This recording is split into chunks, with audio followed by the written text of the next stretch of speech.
Hello student, नमस्कार, good evening. उजाला test series परिवार में आपका बहुत बहुत स्वागत है। जैसा कि आप स्क्रीन पर देख रहे होंगे, राजस्थान करंट जी के सूजस जो प्रमाणिक पत्रिका है उससे हम राजस्थान करंट जी की आपको करवाएंगे और कंटिन्यू क्लास लेने की कोशिश करेंगे। तो चलिए हम स्टार्ट करते हैं। ये है 16 जुलाई से 19 जुलाई तक का राजस्थान करंट अफेयर और इन प्रश्नों को व्याख्या सहित हमने 20 प्रश्नों को सॉल्व करना है और आपको इन प्रश्नों को अच्छे तरीके से समझना है। चलिए स्टार्ट करते हैं। पहला प्रश्न है, टेक्सटाइल एक्सपोर्ट एक्शन प्लान के तहत राजस्थान के कितने जिलों के लिए पहली बार जिला स्तरीय टेक्सटाइल निर्यात कार्य योजना तैयार की गई? तो टेक्सटाइल एक्सपोर्ट एक्शन प्लान के तहत तो जिलों की संख्या बतानी है इसमें। पहला ऑप्शन है 7 जिले, दूसरा ऑप्शन है 11 जिले, तीसरा ऑप्शन है 15 जिले और चौथा ऑप्शन है 33 जिले। तो इसमें जो जिले हैं वो 11 जिले राइट आंसर है इसका, पहले प्रश्न का 11 जिले। पहले प्रश्न का राइट आंसर क्या है? 11 जिले। तो एक बार इसकी व्याख्या देख लेते हैं। राजस्थान सरकार ने 2030 तक राज्य के टेक्सटाइल यानी कपड़ा निर्यात को 3 से 4 गुना तक बढ़ाने का महत्वाकांक्षी लक्ष्य रखा है। इस लक्ष्य की प्राप्ति के लिए राज्य के 11 प्रमुख जिले कौन कौन से हैं? उनमें से प्रमुख है अजमेर, भीलवाड़ा, जयपुर, बांसवाड़ा, चित्तौड़गढ़, जोधपुर और कोटा आदि के लिए विशेष जिला स्तरीय वस्त्र निर्यात कार्य योजना तैयार की गई, जिसे टेक्सटाइल एक्सपोर्ट प्लान के नाम से भी जाना जाता है। यह पहल राजस्थान वस्त्र उद्योग के वैश्विक स्तर पर प्रतिस्पर्धी बनाने के लिए लागू की गई है। 7 चैंपियन जिले, इन 11 में से 7 चैंपियन जिले हैं और 4 अन्य जिले हैं, उनको भी देखते हैं। तो पहले चैंपियन जिले कौन कौन से हैं? अजमेर, भीलवाड़ा, जयपुर, बांसवाड़ा, चित्तौड़गढ़, जोधपुर और कोटा। और इसके अलावा आकांक्षी 4 जिले हैं, वो है गंगानगर, हनुमानगढ़, नागौर और चूरू। तो ये था पहला प्रश्न। देखते हैं सेकंड प्रश्न। सेकंड प्रश्न है,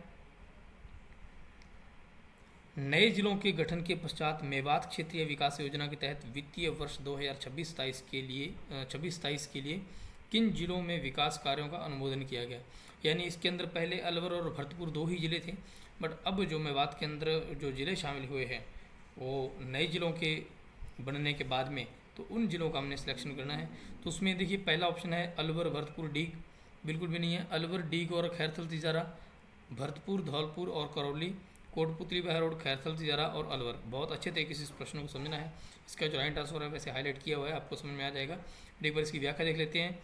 ये जिलों के गठन के पश्चात मेवात क्षेत्रीय विकास योजना के तहत वित्तीय वर्ष 2026-27 के लिए अलवर, डीग, खैरथल तिजारा में विकास कार्यों का अनुमोदन किया गया। इस योजना के तहत इन 3 जिलों, 14 ब्लॉक और 807 गांवों में मेव समुदाय के आर्थिक विकास के लिए आधारभूत ढांचे, सड़कें, शिक्षा, स्वास्थ्य केंद्र का निर्माण किया जाता है। डांग, मगरा और मेवात क्षेत्रीय विकास योजनाओं के लिए राज्य सरकार द्वारा वित्तीय वर्ष 2026-27 हेतु 100 करोड़ रुपए का बजट प्रावधान किया गया है। तो इसमें प्रश्न में किसी भी प्रकार से प्रश्न पूछा जा सकता है। आपको ये राशि के बारे में पूछा जा सकता है कि 2026-27 में जो राशि निर्धारित की गई है क्षेत्रीय विकास योजनाओं के लिए मेवात क्षेत्र में, तो वो कितनी है? 100 करोड़ रुपए। तो इस राशि से भी प्रश्न आ सकता है या फिर जिलों से संबंधित भी प्रश्न आ सकता है। देखते हैं नेक्स्ट स्लाइड नंबर 3 प्रश्न। थर्ड नंबर प्रश्न है, राजस्थान विधानसभा के कितने वर्ष पूर्ण होने के उपलक्ष्य में विधायी गौरव यात्रा का समारोह जयपुर में 15 जुलाई 2026 को आयोजित हुआ? तो आपको यहाँ पर डेट जो प्रश्न में दे दी गई है, हो सकता है आपको परीक्षा में यह डेट दे करके प्रश्न पूछा जाए ये कब आयोजित हुआ, और या फिर हो सकता है आपको ये उम्र के बारे में पूछा जाए कि कितने वर्ष तक कितने वर्ष पूर्ण होने के उपलक्ष्य में, यानी कि ये वर्ष जो है 75 वर्ष पूर्ण होने के उपलक्ष्य में विधायी गौरव यात्रा का समारोह जयपुर में किया गया। तो एक बार इसकी व्याख्या देख लेते हैं। राजस्थान विधानसभा की स्थापना के 75 वर्ष पूर्ण होने के उपलक्ष्य में जयपुर में 15 जुलाई 2026 को विधायी गौरव यात्रा पूर्व एवं वर्तमान सदस्य समागम समारोह आयोजित किया गया। इस अवसर पर भारत के उपराष्ट्रपति सीपी राधाकृष्णन मुख्य अतिथि रहे। अब यहाँ पर पूछा जा सकता है भी जो विधायी गौरव यात्रा थी इसमें मुख्य अतिथि कौन रहे थे? तो उपराष्ट्रपति सीपी राधाकृष्णन मुख्य अतिथि। और इसके अलावा नेक्स्ट प्रश्न है प्रश्न नंबर एक बार इसको एक और से थोड़ा और भी लिखा हुआ है इसमें, राजस्थान विधानसभा की स्थापना के 75 वर्ष अमृत महोत्सव पूर्ण होने के उपलक्ष्य में यह समारोह आयोजित किया गया। तो 75 वर्ष का राइट आंसर है। नेक्स्ट है प्रश्न नंबर 4। प्रश्न नंबर 4 है, 12वें विश्व युवा कौशल दिवस के अवसर पर राजस्थान कौशल नियोजन एवं उद्यमिता विभाग द्वारा राज्य स्तरीय कार्यक्रम का आयोजन कहाँ किया गया? तो ऑप्शन है जयपुर, जोधपुर, उदयपुर, अजमेर। तो राइट आंसर इसका क्या होगा? एक बार देखते इसमें एक प्रश्न को एक बार फिर से ढंग से समझने की कोशिश करते हैं कि 12वें युवा कौशल दिवस यानी कि हर वर्ष ये जो दिवस है ये आयोजित होता है, जो 15 जुलाई 2026 को आयोजित होता है। ठीक है, कौन सा? विश्व युवा कौशल दिवस। और ये 12वां विश्व युवा कौशल दिवस था। उस अवसर पर राजस्थान कौशल नियोजन एवं उद्यमिता विकास द्वारा राज्य स्तरीय कार्यक्रम का आयोजन कहाँ किया गया? तो इसके बारे में जिला बताना है, तो जिला है जयपुर। मुख्य तथ्य इसके बारे में है, 12वां विश्व युवा कौशल दिवस 15 जुलाई 2026 15 जुलाई 2026 और राज्य स्तरीय कार्यक्रम जो है वो राजस्थान इंटरनेशनल सेंटर कहाँ पर किया गया? जयपुर में। फिर अध्यक्षता इसकी किसने की? कौशल नियोजन एवं उद्यमिता विभाग के राज्य मंत्री के बिश्नोई ने इसकी अध्यक्षता की। और उसमें सम्मान क्या था, यानी कि जो सम्मानित किया गया वो सम्मान क्या था कि राष्ट्रीय व्यावसायिक शिक्षा एवं प्रशिक्षण परिषद, national council for vocational education and training से संबंधित औद्योगिक प्रशिक्षण संस्थानों के 9 उत्कृष्ट परीक्षाओं को सम्मानित किया गया। विश्व युवा कौशल दिवस प्रतिवर्ष 15 जुलाई को आयोजित होता है। ध्यान रखिएगा, ये बहुत इंपॉर्टेंट फैक्ट है, इसको आप अच्छी तरीके से जरूर देख लीजिएगा। नेक्स्ट है प्रश्न नंबर 16।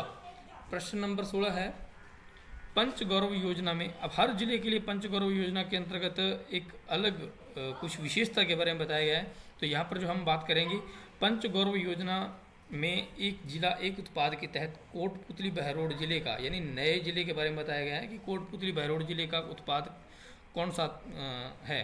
तो टेक्सटाइल उत्पाद है या ऑटोमोबाइल पार्ट्स है या फिर लकड़ी के फर्नीचर है या ग्रेनाइट के उत्पाद है। उस जिले के अंदर कुछ विशेष इतिहास या विशेष तथ्यों को ध्यान में रख करके जो हर एक जिले का एक जिला एक उत्पाद घोषित किया गया है।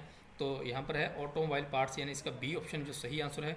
और इसका जो राइट हिंदी में जो इसका अनुवाद होता है वो गाड़ियों के पुर्जे होते हैं। गाड़ियों के पुर्जे यानी नट बोल्ट कुछ भी, तो वो चीज़ें जो होती है वो है एक जिला एक उत्पाद के अंतर्गत कोटपुतली बहरोड जिले का ये एक जिला के उत्पाद के अंतर्गत विशेषता है। नेक्स्ट है प्रश्न नंबर 6, वित्तीय वर्ष 2026-27 के लिए मुख्यमंत्री थार सीमा क्षेत्र विकास कार्यक्रम हेतु कितनी राशि का प्रावधान किया गया? तो 100 करोड़ रुपए, 150 करोड़ रुपए, 200 करोड़ रुपए, 250 करोड़ रुपए। तो इसमें से जो सही आंसर है वो है 150 करोड़ रुपए राशि का प्रावधान किया गया वित्तीय वर्ष 2026-27 के लिए मुख्यमंत्री थार सीमा के अंतर्गत कार्यक्रम के अंतर्गत। इसमें जिले कौन कौन से हैं? तो जिले हैं फलोदी, बीकानेर, गंगानगर, जैसलमेर और बाड़मेर। नेक्स्ट है प्रश्न नंबर 7। प्रश्न नंबर 7 क्या है? प्रश्न नंबर 7 है, डांग मगरा मेवात क्षेत्रीय विकास योजनाओं के लिए कुल कितनी राशि का प्रावधान किया गया है? डांग मगरा और मेवात क्षेत्रीय विकास योजनाओं के लिए कुल कितनी राशि का? तो इसके अंतर्गत है 100 करोड़, 200 करोड़, 300 करोड़, 400 करोड़ रुपए। तो डांग मगरा मेवात क्षेत्रीय विकास योजनाओं के लिए 100 करोड़ रुपए का प्रावधान किया गया। इस प्रश्न को आप अच्छे तरीके से याद कर लीजिए, बहुत इंपॉर्टेंट प्रश्न है। और इस डांग क्षेत्र के अंतर्गत जिले कौन कौन से? डांग क्षेत्र के अंतर्गत कोटा, बूंदी, बारां, झालावाड़, भरतपुर, धौलपुर, करौली, सवाई माधोपुर। अपन पढ़ते हैं ना डांग क्षेत्र, तो जो उबड़ खाबड़ मिट्टी वाला क्षेत्र जो है तो हम पढ़ते हैं भूगोल में, तो वो डांग क्षेत्र से संबंधित है। और डांग क्षेत्र के अंतर्गत तो है कोटा, बूंदी, बारां, झालावाड़, भरतपुर, धौलपुर, करौली, सवाई माधोपुर। मगरा क्षेत्र के जिले हैं ब्यावर, भीलवाड़ा, चित्तौड़गढ़, राजसमंद, पाली। और मेवात क्षेत्रीय जिलों में शामिल जिले हैं वो अलवर, डीग और खैरथल, तिजारा। तो इसको थोड़ा सा अच्छे तरीके से देख लीजिएगा। नेक्स्ट प्रश्न नंबर है 8। 8वीं राजस्थान स्टेट शूटिंग चैंपियनशिप 2026 में डबल ट्रेप यानी दोहरा निशाना कह सकते हैं या दोहरा लक्ष्य कह सकते हैं, 24वीं राजस्थान स्टेट शूटिंग चैंपियनशिप 2026 में डबल ट्रैप पुरुष वर्ग का स्वर्ण पदक जीतकर राजस्थान के नंबर 1 डबल ट्रैप शूटर कौन बने? ऑप्शन है अर्जुन सिंह, दीपक चौधरी, सैयद जुनैद, अनिल शर्मा। तो राइट जो इसका आंसर है वो है सैयद जुनैद। ध्यान रखना, Syed Junaid double shooter, double trap shooter कह सकते हैं। तो मुख्य तथ्य इसके बारे में है 24वीं राजस्थान स्टेट शूटिंग चैंपियनशिप 2026 के अंतर्गत ये इनको ये चैंपियन बने इसमें और स्वर्ण पदक इन्होंने जीता। फिर है सैयद जुनैद, इनका नाम बताया गया, जो जोधपुर जिले से निवास करते हैं और डबल ट्रैप पुरुष वर्ग में स्वर्ण पदक जीता है इन्होंने। राजस्थान के नंबर 1 डबल ट्रैप शूटर बने हैं। क्वालिफिकेशन स्कोर 49 अंक इनका क्वालिफिकेशन स्कोर रहा और प्रथम स्थान पर आए हैं और पिछले 3 वर्षों से राज्य एवं राष्ट्रीय स्तर पर लगातार पदक विजेता है और ट्रैप एवं डबल ट्रैप दोनों स्पर्धाओं में लगातार 3 वर्षों से नेशनल चैंपियन रह चुके हैं। तो ये थे सैयद जुनैद। फिर प्रश्न नंबर है 9। प्रश्न नंबर 9 है जुलाई 2026 तक राजस्थान के रूफ टॉप सोलर स्थापित क्षमता के कौन सा कीर्तिमान स्थापित किया? तो कीर्तिमान के बारे में बताना है। तो इसमें 550 मेगावाट बिजली उत्पादित और या फिर नेक्स्ट है 750 मेगावाट, फिर 1001.57 मेगावाट या 1500 मेगावाट। तो इसका जो राइट आंसर है वो है 1001.57 मेगावाट। मुख्य इसके कुछ तथ्य हैं उसको देख लेते हैं। पीएम सूर्य, मुख्य जो इसके तथ्य हैं वो है पीएम सूर्य मुफ्त बिजली योजना राजस्थान, और राजस्थान ने 1001.57 मेगावाट रूफटॉप सोलर स्थापित क्षमता का कीर्तिमान बनाया। पीएम सूर्य पर मुफ्त बिजली योजना के तहत राज्य में 2.65 लाख से अधिक घरों पर रूफटॉप सोलर संयंत्र स्थापित किए गए। इस योजना में 78,000 रुपये की सब्सिडी और 150 यूनिट निःशुल्क बिजली दी जा रही है। वहीं राज्य सरकार द्वारा 17,000 रुपये सब्सिडी देय है। तो इसमें सब्सिडी के बारे में भी आपको पूछा जा सकता है, यानी कि अनुपात पूछा जा सकता है। 78,000 रुपये जो है सब्सिडी वो टोटल है और इसमें से 17,000 रुपये की जो सब्सिडी है वो राज्य सरकार की है। और इसके अलावा नेक्स्ट प्रश्न देख लें। प्रश्न नंबर 10 है। प्रश्न नंबर 10 है कि 19वीं एशियाई पुरुष जूनियर हैंडबॉल चैंपियनशिप 2026 के संबंध में निम्नलिखित कथनों पर विचार कीजिए। प्रतियोगिता का आयोजन 15 से 26 जुलाई 2026 को चुझोउ चीन में होगा और राजस्थान से 4 खिलाड़ियों का चयन हुआ है। इसके बारे में सही कथनों का चयन करना है। तो पहला केवल एक ऑप्शन, केवल 2 या फिर 1 और 2 दोनों, न तो 1 और न ही 2। तो देखना है इसमें कौन सा सही होगा।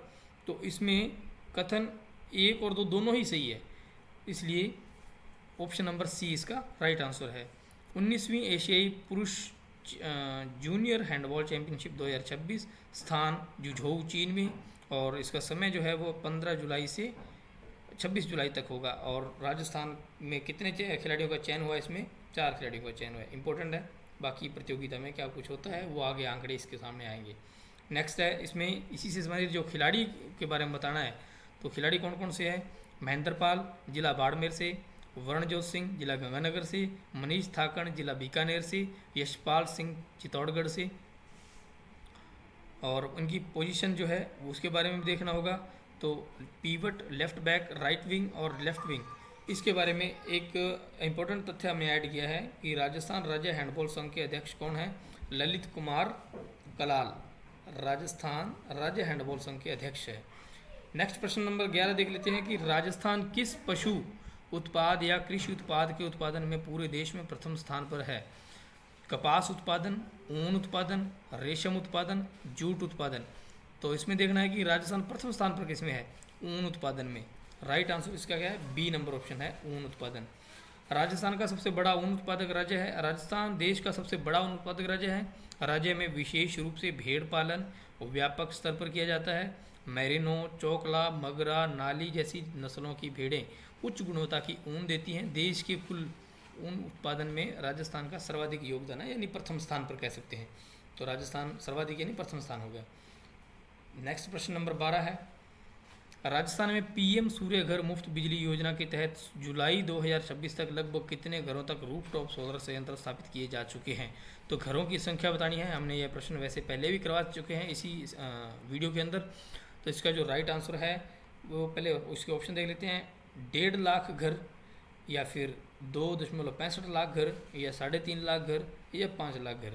तो राजस्थान के बारे में बताना है। तो राजस्थान में 2.65 यानी 2,65,000 घरों को यह सुविधा प्रदान की जा चुकी है। पीएम सूर्य घर मुफ्त बिजली योजना का उद्देश्य घरों की छतों पर रूफटॉप सोलर संयंत्र स्थापित करना है। जुलाई 2026 तक राजस्थान में लगभग 2.65 लाख घरों पर सोलर संयंत्र स्थापित किए जा चुके हैं। इससे स्वच्छ ऊर्जा को बढ़ावा मिला तथा बिजली बिल में कमी आई है। नेक्स्ट प्रश्न नंबर 13 है, नई दिल्ली में आयोजित वैश्विक वस्त्र प्रदर्शनी भारत टेक्स 2026 में राजस्थान पवेलियन को किस थीम पर तैयार किया गया? सूर्य नगरी, झील नगरी, गुलाबी नगरी, या स्वर्ण नगरी? तो राजस्थान को किस थीम पर तैयार किया गया, इसके बारे में बताना है।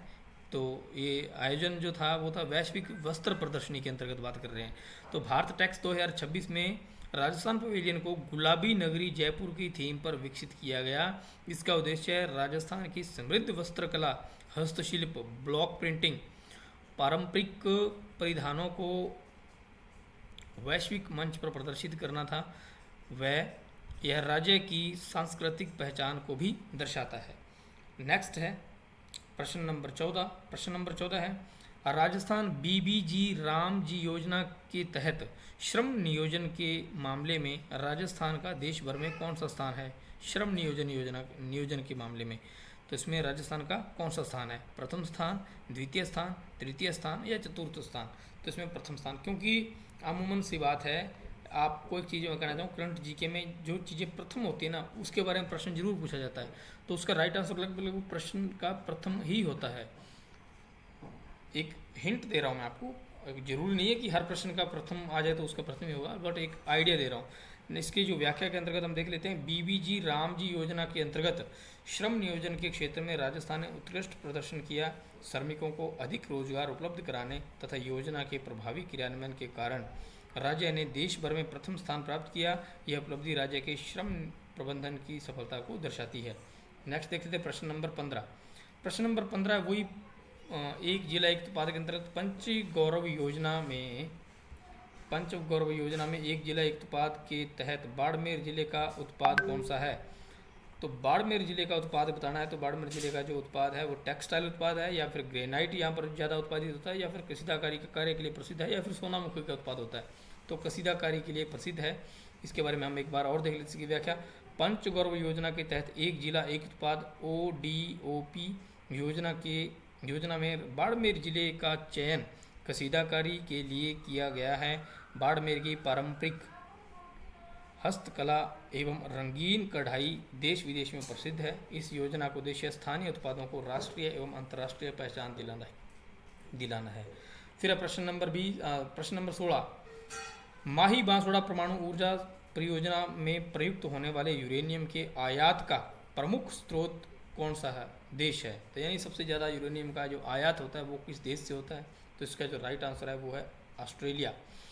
कनाडा, कजाकिस्तान भी नहीं है और रूस भी नहीं है, ऑस्ट्रेलिया है। माही बांसवाड़ा परमाणु ऊर्जा परियोजना में प्रयुक्त होने वाले यूरेनियम का प्रमुख स्रोत ऑस्ट्रेलिया है। इस परियोजना में 700 मेगावाट क्षमता के 4 विदेशी प्रेशराइज्ड हैवी वाटर रिएक्टर स्थापित किए जा रहे हैं। कुल 2800 मेगावाट क्षमता वाली इस परियोजना यह परियोजना भारत की प्रमुख परमाणु ऊर्जा योजनाओं में शामिल है। वर्ष 2047 तक देश में 100 गीगावाट परमाणु ऊर्जा क्षमता स्थापित करने का लक्ष्य रखा गया है। नेक्स्ट है प्रश्न नंबर 17, विद्यालयी शिक्षा की गुणवत्ता में सुधार हेतु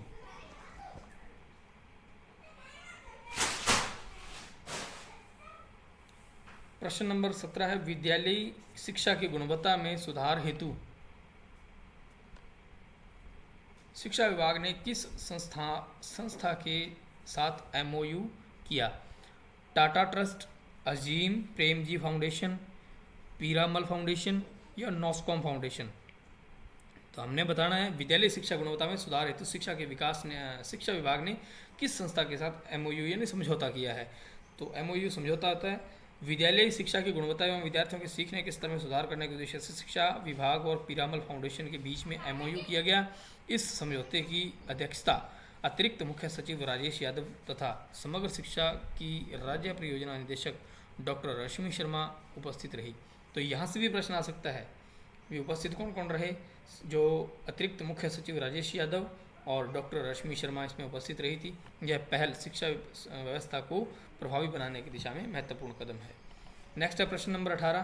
प्रश्न नंबर 18 है हरियाणा में आयोजित अंडर 23 यानी अंडर 23 नेशनल रेसलिंग चैंपियनशिप में राजस्थान की महिला पहलवानों ने कितने पदक जीते हैं।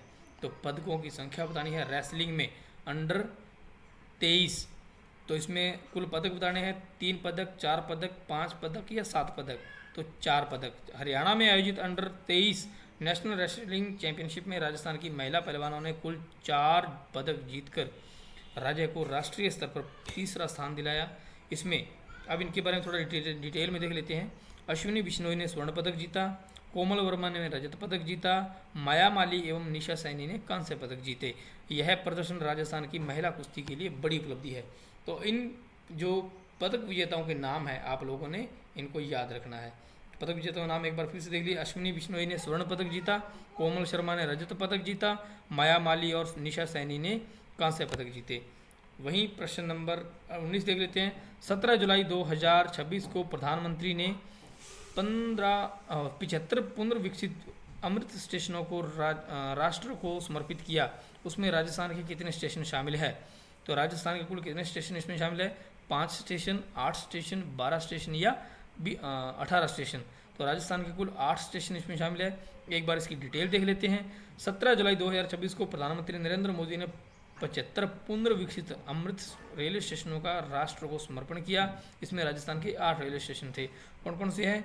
गोटन, डीग, सोमेश्वर, दौसा, खैरथल, बाड़मेर, जैसलमेर तथा गंगापुर सिटी शामिल है। इसी अवसर पर जयपुर दरभंगा अमृत भारत एक्सप्रेस का शुभारंभ तथा जयपुर के खातीपुरा में मेगा कोचिंग टर्मिनल का उद्घाटन भी किया गया। तो ये इसके साथ साथ में ये एक फैक्ट और जुड़ गया है कि जयपुर दरभंगा अमृत भारत एक्सप्रेस का शुभारंभ और जयपुर के खातीपुरा में मेगा कोचिंग टर्मिनल का उद्घाटन भी किया गया। तो यह कब किया गया। 17 जुलाई 2026 को। नेक्स्ट प्रश्न देख लेते हैं। प्रश्न नंबर 20 अंतिम प्रश्न आज का। विश्व जूनियर स्क्वैश चैंपियनशिप 2026 के लिए भारतीय टीम की कोच किसे नियुक्त किया गया है। किसमें। विश्व जूनियर स्क्वैश चैंपियनशिप 2026 में। तो भारतीय टीम की जो कोच है वो किसको नियुक्त किया गया है। वह सुरभि मिश्रा को। अनाका अलकमोनी बिल्कुल नहीं है, इसका गलत है ये ऑप्शन। फिर है दीपिका पल्लीकल, ये भी गलत है। फिर है जिष्णा चिन्नप्पा, ये भी गलत है। और जो राइट आंसर है वो है सुरभि मिश्रा। वो जयपुर की पूर्व अंतर्राष्ट्रीय स्क्वैश खिलाड़ी सुरभि मिश्रा को कनाडा के ओंटारियो में आयोजित होने वाली विश्व जूनियर स्क्वैश चैंपियनशिप 2026 के लिए भारतीय टीम का मुख्य कोच नियुक्त किया गया है। यह राजस्थान के लिए गौरव का विषय है तथा राजस्थान के खेल क्षेत्र की एक महत्वपूर्ण उपलब्धि मानी जाती है। तो ये तो थी 20 प्रश्न 16 से 19 जुलाई तक के जो आज के राजस्थान करंट जीके के अंतर्गत आएंगे। फिर इसका एक बार हम और चीज़ एक फैक्ट चेक कर लेते हैं। जो हमने एक प्रश्न देखा था, प्रश्न नंबर 12 था, जिसमें हाल ही में राजस्थान के 4 खिलाड़ियों का राष्ट्रीय स्तर पर हैंडबॉल प्रतियोगिता के लिए चयन किया गया है। इन खिलाड़ियों का चयन उनके उत्कृष्ट प्रदर्शन के आधार पर किया गया। चारों खिलाड़ियों का अलग अलग जिलों में और अलग अलग टीमों में अलग अलग महत्वपूर्ण पोजीशन पर खेलते हैं। खिलाड़ियों की भूमिका। महेंद्र पाल सिंह, बाड़मेर पीवट को हैंडबॉल टीम का सबसे महत्वपूर्ण आक्रमणकारी खिलाड़ी माना जाता है। तो ये पीवट इनको चुना गया। इनकी पोजीशन क्या है, पीवट के रूप में। तो आक्रमण खिलाड़ी माना जाता है। यह खिलाड़ी विरोधी टीम की रक्षा पंक्ति के बीच में खेलता है। गोल करने के अवसर बनाना और डिफेंस को तोड़ना इनकी मुख्य जिम्मेदारी होती है। फिर है वर्णजोत सिंह, जो श्री गंगानगर के हैं। लेफ्ट बैक यानी खिलाड़ी लंबी दूरी से तेज और शक्तिशाली शॉट लगाने में माहिर होता है। बहुत इंपॉर्टेंट है, इसके बारे में सामान्य जानकारी आपको थोड़ा ध्यान में रखनी होगी। यह आक्रमण के साथ साथ रक्षा की रक्षा में भी महत्वपूर्ण भूमिका निभाता है और टीम के प्रमुख स्कोरर खिलाड़ियों में शामिल होता है। एक फैक्ट इसका और है, वो है मनीषा थाकण बीकानेर के हैं, इनका राइट विंग के रूप में सिलेक्शन हुआ है। राइट विंग यानी खिलाड़ी मैदान के दाहिने किनारे से तेज गति से आक्रमण करता है। तो जो वर्णजोत सिंह है वो बाएं किनारे से और ये है दाएं किनारे से आक्रमण करता है। तेज फुर्ती, दौड़, कॉर्नर एंगल से गोल दागना इनकी विशेषता होती है और फास्ट ब्रेक की इसकी भूमिका अत्यंत महत्वपूर्ण होती है। फिर एक यशपाल सिंह जो चित्तौड़गढ़ से हैं, लेफ्ट विंग के रूप में इनको चुना गया है। लेफ्ट विंग यानी कि मैदान के बाएं किनारे से खेलता है, तेज गति के आक्रमण करना इनकी भी विशेषता है। फिर इसके बारे में कुछ परीक्षा की दृष्टि से ये भी पूछा जाता है, पीवट के लिए किसका सिलेक्शन हुआ है, लेफ्ट बैक के लिए किसका हुआ है, राइट विंग के लिए किसका हुआ है, लेफ्ट विंग के लिए हुआ है। राजस्थान हैंडबॉल संघ के अध्यक्ष कौन है, ललित कुमार कलाल। तो इम्पोर्टेंट है और ये इसके ट्रिक है, बाड़मेर का पीवट, गंगानगर का बैक, बीकानेर की विंग और चित्तौड़गढ़ की लेफ्ट विंग। इस ट्रिक से आप याद कर सकते हैं। फिर हम बात कर लेते हैं ये टेस्ट सीरीज जो रीट मेंस का जो नया बैच हम प्रारंभ करने जा रहे हैं, इसको मैं थोड़ा सा जूम करके एक बार आपको स्क्रीन पर शो कर देता हूँ। इसमें क्या क्या इसकी विशेषताएं रहने वाली है, इंपॉर्टेंट है, इस फैक्ट को एक बार जरूर देख लीजिएगा। आरबीएसई एनसीईआरटी पर आधारित और हिंदी ग्रंथ अकादमी पाठ्य पुस्तकों पर आधारित और प्रीवियस ईयर प्रश्नों पर आधारित हम टेस्ट सीरीज जो हमेशा से चलाते आ रहे हैं पिछले 6 सालों से, और उसमें हम एक नया बैच टेस्ट सीरीज का प्रारंभ कर रहे हैं जो कि 1 अगस्त से प्रारंभ हो रहा है। लगभग अनुमानित जो पद है रीट मेंस के वो 27,000 से 30,000 के करीब हैं और इतने पदों पर भर्ती आएगी डीपीसी की रिपोर्ट के अनुसार। ये बैच जो 1 अगस्त से प्रारंभ होने वाला है, इसका जो कुछ शेड्यूल जो इस प्रकार से रहता है 5 दिन का, कि मनोविज्ञान टॉपिक टेस्ट एक L1 का टेस्ट होगा, सेकेंड डे जो टेस्ट होगा भूगोल का एक टॉपिक होगा और L2 SST का उसके साथ में होगा। ये भूगोल का टॉपिक तो सभी के लिए होगा लेकिन सब्जेक्ट का सिर्फ SST वालों का साथ में होगा। फिर थर्ड डे जो होगा इतिहास कला संस्कृति का होगा, वो सबके लिए कॉमन होगा और सब्जेक्ट में किसका होगा, L2 हिंदी वालों का टॉपिक होगा। तो फोर्थ डे राजस्थान की राज्य व्यवस्था टॉपिक का टेस्ट होगा, उसके साथ में L2 मैथ साइंस वालों का टेस्ट होगा। फिर फिफ्थ डे इन सभी जो 5 दिन में जो 4 दिन में सिलेबस आपका हो जाएगा उन सभी का रिवीजन टेस्ट होगा। इससे अच्छा क्या हो सकता है, आपका रिवीजन भी साथ साथ टॉपिक वाइज टेस्ट। इसमें कई स्टूडेंट की ऐसी सोच होती है कि सर पहले हम सिलेबस कवर करेंगे उसके बाद में टेस्ट लगाएंगे, लेकिन मैं आपको कहता हूँ अगर कोई टेस्ट सीरीज ऐसी है जो टॉपिक वाइज हो, एक एक टॉपिक आपको कवर करवाया जा रहा हो, टेस्ट में आपको टॉपिक दे दिया, आप उसको दिन भर पढ़ो, शाम को उसका टेस्ट दो, तो उससे बेहतर तैयारी आपकी नहीं हो सकती। बहुत इंपॉर्टेंट है सेल्फ स्टडी करना होगा ऐसी चीज़ें। और टेस्ट सीरीज में जो ये देखिए आरबीएसई एनसीईआरटी और पीवीएस ईयर क्वेश्चनों पर आधारित होगा। वर्तमान 2026 वाला कठिन परीक्षा पैटर्न टेस्ट पैटर्न रहेगा और हर प्रश्न का व्याख्या सहित समाधान और हर टेस्ट से पहले नोट्स उपलब्ध करवाए जाएंगे। रैंक परफॉर्मेंस एनालिसिस आप कर सकते हैं और आप इस नंबर पर हमें कॉल या मैसेज कर सकते हैं। और इसके अलावा आप इस यदि टेस्ट सीरीज को ज्वाइन करना चाहते हैं तो आप प्ले स्टोर से डाउनलोड कीजिए उजाला टेस्ट सीरीज एप्लीकेशन और आप इस टेस्ट सीरीज को ज्वाइन कर सकते हैं। फिर हम आपको एक बार शो कर देते हैं ये रीट पात्रता परीक्षा का जो बैच चल रहा है। यदि कोई बच्चा रीट पात्रता परीक्षा से संबंधित है तो आप इस बैच को भी ज्वाइन कर सकते हैं। टेस्ट सीरीज बिल्कुल नई है, सीईटी पात्रता परीक्षा का जो बैच है 12th लेवल की अभी स्टार्ट की है और ग्रेजुएशन लेवल की अभी हम शुरू करेंगे, इसको भी आप ज्वाइन कर सकते हैं। इसमें भी इंपॉर्टेंट टेस्ट चल रहे हैं, बहुत इंपॉर्टेंट बैच है और इसकी फ़ीस नाम मात्र सिर्फ और सिर्फ 98 रुपये फीस है। फिर नेक्स्ट एक बैच रीट मेंस का चल रहा है जो 1 जुलाई से प्रारंभ हुआ है। रीट पात्रता परीक्षा का 1 जुलाई से प्रारंभ हुआ है। इस रीट पात्रता परीक्षा की अगर कोई बच्चा पात्रता परीक्षा की तैयारी करना चाहता है तो इस बैच को भी ज्वाइन कर सकता है। इम्पोर्टेंट है ये भी बैच उन स्टूडेंट के लिए जो पात्रता परीक्षा में वंचित रह गए थे या फिर जो पात्र नहीं हो पाए पिछली पात्रता परीक्षा में। इसके अलावा नेक्स्ट जो हम फर्स्ट ग्रेड का जो बैच लेकर आ रहे हैं वो हम फर्स्ट ग्रेड का जो बैच आपकी स्क्रीन पर शो कर रहा होगा, इस फर्स्ट ग्रेड का बैच के बारे में हम आपको बता दें। ये जो बैच है फर्स्ट ग्रेड का ये 25 जुलाई से शुरू होने जा रहा है 0 लेवल से। इसके 4 बैच होंगे, हर एक बैच 3 महीने का होगा। 3-3 महीनों के बैच आप ज्वाइन कर सकते हैं। वैसे इसका जो एक साथ जो फीस हमने एक साथ डाली हुई है जो 2 किस्तों में आप पे कर सकते हैं, 6-6 महीने की 2 किस्त के रूप में। एक बैच में हर एक बैच में 3 महीने का एक बैच होगा, 1 साल के आप बैच ज्वाइन कर सकते हैं। 3-4 बैच अगर आपने लगातार ज्वाइन कर लिए तो फर्स्ट ग्रेड वालों का भला हो जाएगा। एक बैच में 180 टेस्ट आपके टॉपिक वाइज होंगे। 180 टेस्ट टॉपिक वाइज के अलावा आपके 15 फुल टेस्ट भी होंगे। इंपॉर्टेंट है एनसीईआरटी आरबीएसई से मतलब सबसे ज़्यादा अगर आपको फोकस करना है तो एनसीईआरटी आरबीएसई को ही करना है, क्योंकि यहीं से परीक्षाएं होती है, यहीं से एग्ज़ाम में प्रश्न आते हैं। यदि इन स्टूडेंट्स को किसी को नहीं पता है तो आप ध्यान लीजिए, फर्स्ट ग्रेड का जो बैच है वो कब से प्रारंभ हो रहा है, वो हो रहा है जी 25 जुलाई से। ये देखिए 25 जुलाई से ये बैच शुरू हो रहा है। आज की क्लास इतना ही। किसी प्रकार की वीडियो में आप कमेंट करके ज़रूर बताइएगा कि वीडियो कैसी लगी और प्रश्नों का लेवल कैसा लगा, और क्या हमें इस क्लास को आगे कंटिन्यू जारी रखना चाहिए, ताकि ऐसे छोटे छोटे वीडियो से आपकी क्लास के माध्यम से आपकी तैयारी बहुत अच्छी हो जाए। बहुत बहुत धन्यवाद। जय हिंद, जय भारत।